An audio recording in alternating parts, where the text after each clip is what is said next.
وأدى فريضة الحج 12 مرة، منها 9 مرات على قدميه.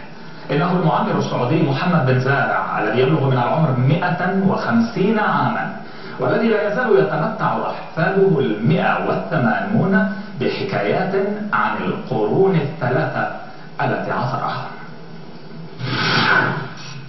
تسألون عن العمر، سؤالكم عن العمر 150 عام. كتاب تاريخ يمشي على قدمين. الحاج محمد لا تزال ذاكرته ثرية بأحداث عمره 150، ينتقي منها أسرارا وحكايات يحكيها لأحفاده 180. أكبر واحد شاهد، ولا معنا تاريخ في ذاك المادة، ما عندنا تاريخ ولا عندنا مجاليد ولا يقرأ أقلام ولا تفتى إلا لله بالله، توكل على الله.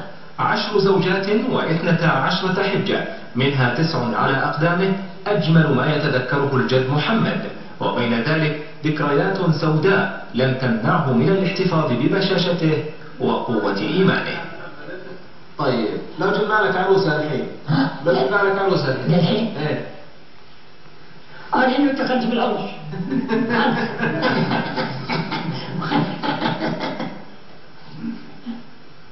وكنت جايني بواحدة مع شنو؟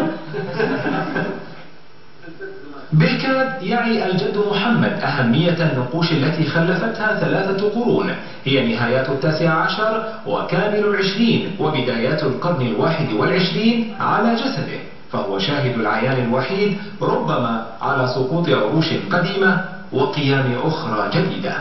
الملك الحالي منهم في ذاك الوقت؟ الآن الوقت الآن الملك للحين سعودي. ايه أبو مشرب. ما شاء الله. أبو مشرب. إلا أيوة، الله يمتع بأيامه. وفيما تشكو كليات التاريخ غياب المصادر الموثوقة لتاريخ الجزيرة العربية الحديث، ينزوي الجد محمد في قريته صدر أيد الواقعة جنوب السعودية ككنز تعبر بجواره الأجيال. كرامتي أبو مشرب نصل. ولا يهمك إن شاء الله.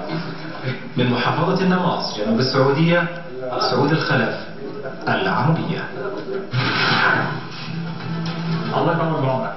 أخبار الرياضة